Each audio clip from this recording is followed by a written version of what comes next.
Today, we're going to talk about a case that is just unbelievable. It's known as the Mirror Blue Drum murder. And let me tell you, it's a story of betrayal, a horrifying plan, and a discovery that is the stuff of nightmares. So, it really all boils down to this one single question. What exactly was hidden inside that blue drum? The answer, well, it's just grim. Inside was a dismembered body which had been completely encased in cement. A truly gruesome attempt to make a secret disappear forever. To really get a handle on how something this terrible could even happen, you first have to understand the people involved. So, who is the victim, and who are the people accused of this? Okay, so the victim here is Saurabh Rajput. He was a former merchant navy officer. The two people accused of his murder? Well, they are his wife, Muskan Rastogi, and her lover, Sahil Shukla. And yeah, that tangled relationship is right at the heart of this entire tragedy. So, how did this all go down? I'll tell you right now. This was not some heat-of-the-moment crime. The police believe this was something much, much darker. A carefully planned and horrific conspiracy. You know, at first, there were all kinds of strange rumors flying around. Even talk of black magic. But the police quickly made it clear, no, this wasn't about any of that. The motive, they say, was tragically simple. It was all about the love affair between Muskan and Sahil. So the prosecution laid out this absolutely chilling three-step sequence of events.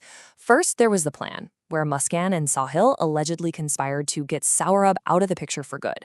Then the murder itself, which happened on March 4th. And finally, the most horrifying part, the concealment. Dismembering his body, putting it in that blue drum, and pouring cement over it. So you have to wonder, right? After they went to such gruesome lengths to hide the body, how did this whole secret ever come to light? Let's get into how the investigation actually unfolded. For a while, it seemed like they might have gotten away with it. The murder happened on March 4th, but for over 2 weeks, nothing. It wasn't until March 19th that police, acting on a tip, finally found that drum and what was inside. And that tip, the thing that broke this case wide open, it came from the most heartbreaking source you can possibly imagine. It was Saurabh's own young daughter who told the police something that turned suspicion into certainty. Her exact words were, "Papa is in the drum." I mean, can you even imagine? A statement like that from a child, combined with the discovery of the body itself, well, that was all the police needed. Muskan and Sahil were arrested right away. And just to give you a sense of the sheer amount of evidence the police gathered against them, get this. The charge sheet they filed was 1,000 pages long. 1,000, meticulously detailing every aspect of the case. And the charges themselves tell a pretty clear story of a calculated crime. They're facing charges for murder, for criminal conspiracy, and for destruction of evidence. But right when you think the story is heading towards a trial, it takes a completely unexpected, frankly dramatic new turn. Because on November 24th, 2025, a brand new life became tangled up in this incredibly dark story. And this is where things get even more complicated. While she was in jail, Muskan gave birth to a baby girl. And in response, Saurabh's family has now come forward demanding a DNA test. They want to confirm who the child's father is, which just adds this whole new legal and emotional layer to an already awful tragedy.